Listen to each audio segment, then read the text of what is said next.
Langsam ist das Erleben aller tiefen Brunnen.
Era un hombre metódico, de costumbres regulares y fijas.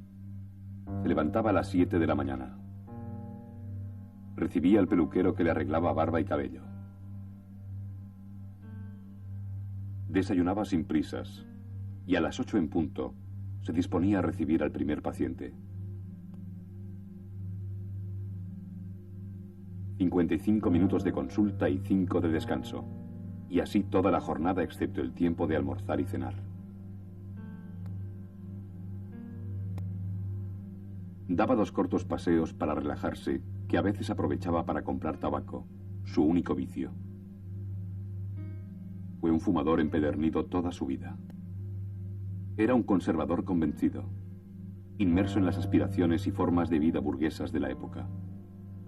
Creía que las mujeres debían cumplir el principio de las 3 Ks, Kirche, Küche und Kinder, es decir, iglesia, cocina e hijos. Aunque como hombre no religioso, a su esposa Marta siempre le perdonó una tercera parte.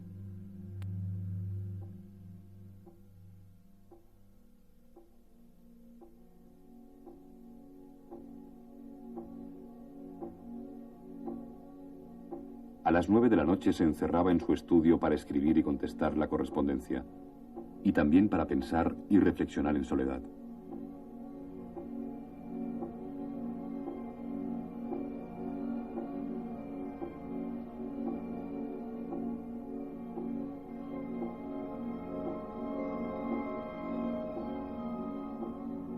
De estas reflexiones a puerta cerrada, surgieron las teorías más revolucionarias y controvertidas del siglo para esclarecer y explicar el comportamiento humano.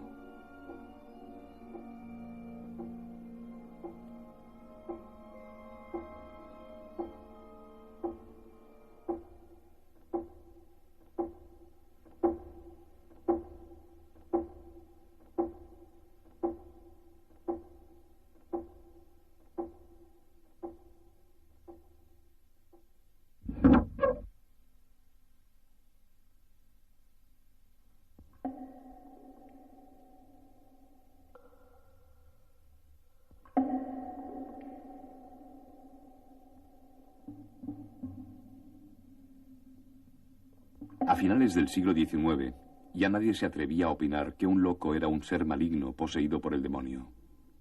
Los espectaculares progresos de la medicina y la investigación, dirigidos hacia el positivismo, intentaron unir el síntoma físico a la psicología, la mente y el cuerpo.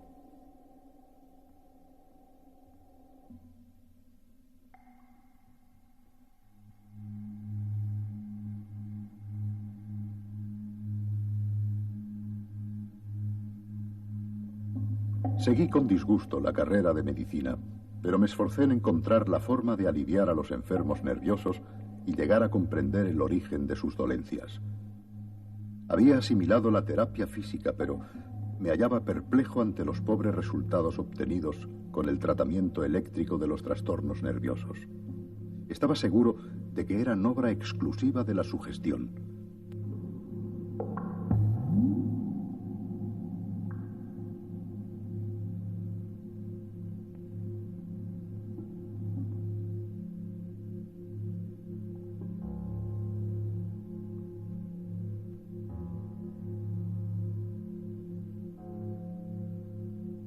Quizás la repugnancia por la visión de la sangre hizo que Freud dirigiera sus intereses profesionales más hacia los males del espíritu que a los del cuerpo. Pronto formuló severos juicios sobre algunos colegas.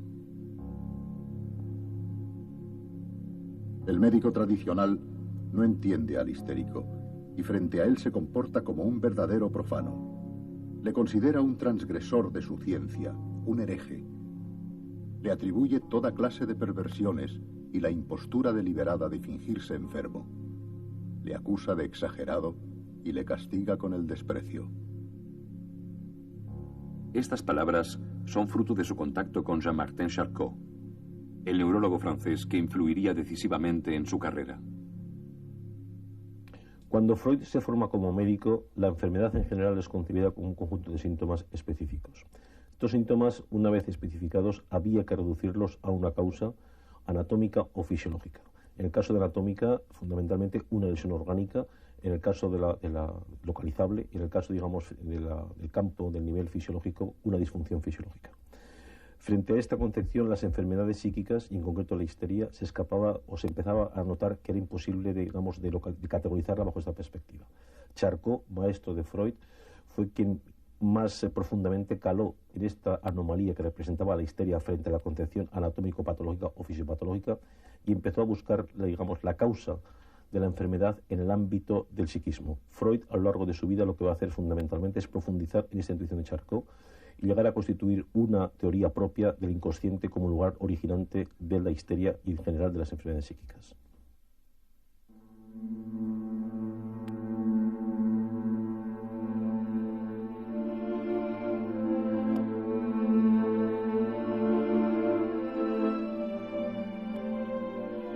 Freud asistió becado en 1886 a las sesiones de la Salpêtrière de París, donde Charcot demostraba el valor de la sugestión hipnótica en los histéricos.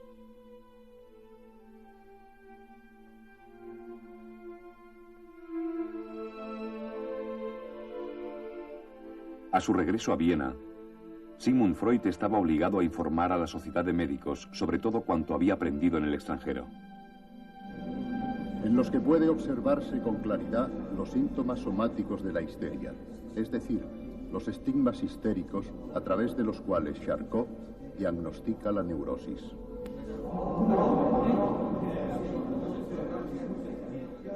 Su comunicación recibió una desfavorable acogida.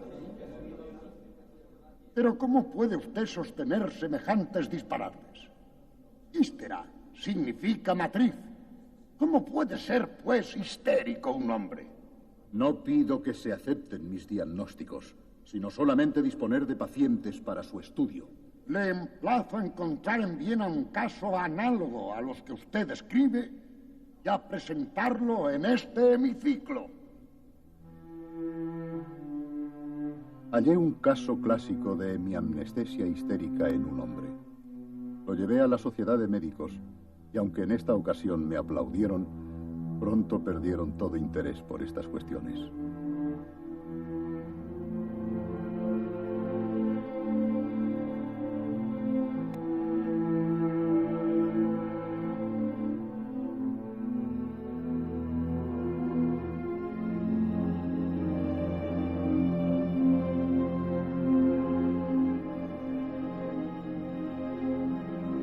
Desde mis tiempos de universidad, estaba acostumbrado a figurar en las filas de la oposición, fuera de la mayoría compacta. Mi condición de israelita me colocaba en una situación de inferioridad ante los que me consideraban un extranjero. Pero el no estar integrado en ninguno de los grupos nacionales me otorgaba una cierta independencia de juicio.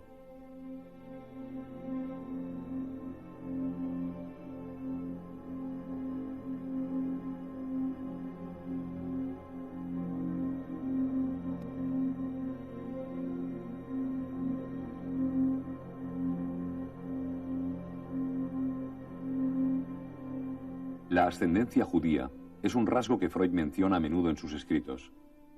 A pesar de no ser confesional, nunca esconderá sus orígenes y se mantendrá fiel a ellos. Con la introducción de la hipnosis, Charcot estimuló a Freud hacia muchas y nuevas ideas que, transformadas por la misma experiencia e ingenio de Freud, se convirtieron en la base y los fundamentos del psicoanálisis. La importancia de este primer método lo podemos cifrar en dos partes. En primer lugar, la hipnosis era una forma de tratamiento que, a diferencia de la que se utilizaba en aquellos momentos, trataba la enfermedad mental por medio de palabras. En segundo lugar, la sugestión hipnótica, al ser efectiva contra ciertos síntomas, era también un elemento diagnóstico que confirmaba el origen psicológico de esos trastornos. La sugestión hipnótica era un método en el que el paciente era hipnotizado y el terapeuta tomaba la palabra para dar orientaciones.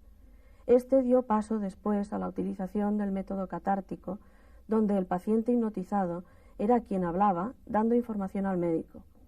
Más tarde, y definitivamente, le sucedió el método de la libre asociación, en el que, abandonando la hipnosis, Freud invitaba al paciente a hablar de cualquier cosa que estuviera pensando.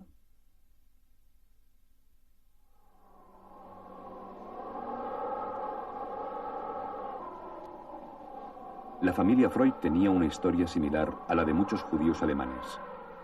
Sus antepasados, que vivían en Renania, se refugiaron en las naciones bálticas durante las persecuciones antisemitas del siglo XVII. 200 años después, una rama emigró al sur y el padre de Sigmund se estableció en Friburg, una pequeña población checa de 5.000 habitantes, en su mayoría católicos y de sentimientos antisemitas y antigermánicos.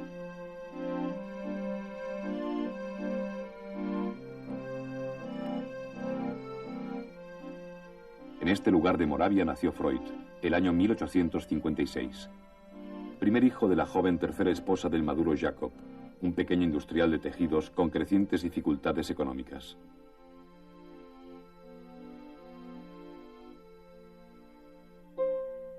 En una ocasión, mi padre me contó que andaba por la calle con un gorro nuevo de piel. De un manotazo, un cristiano tiró mi gorro al barro mientras me gritaba: judío, baja de la acera. ¿Y qué ocurrió? Bajé a la calzada y lo recogí.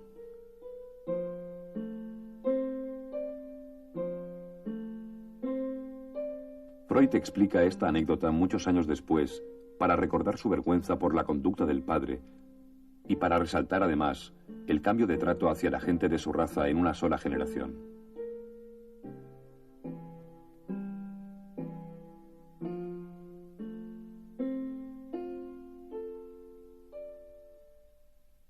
Como toda obra científica, la obra de Freud se halla enmarcada en un determinado contexto biográfico y sociocultural. En el caso de Freud, ese contexto es fundamentalmente la pertenencia a la activa minoría judía afincada en Centroeuropa.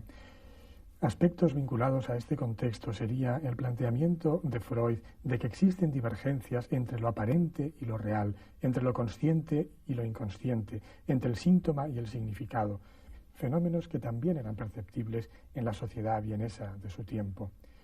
Aspectos vinculados a la pertenencia a la cultura judía serían esa tenacidad de Freud en defender los propios planteamientos en el contexto de un medio hostil, o ese sentimiento de Freud de ser alguien llamado, elegido a realizar una gran tarea, o esa valoración tan grande de los sueños y la consideración de que tienen un significado psicológico, o una cierta tendencia al antifeminismo presente en la cultura judía.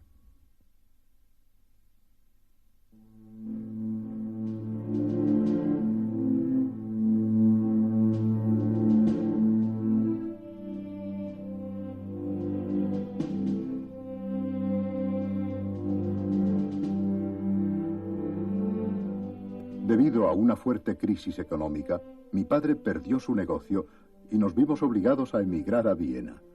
Tendría yo unos 2 o 3 años.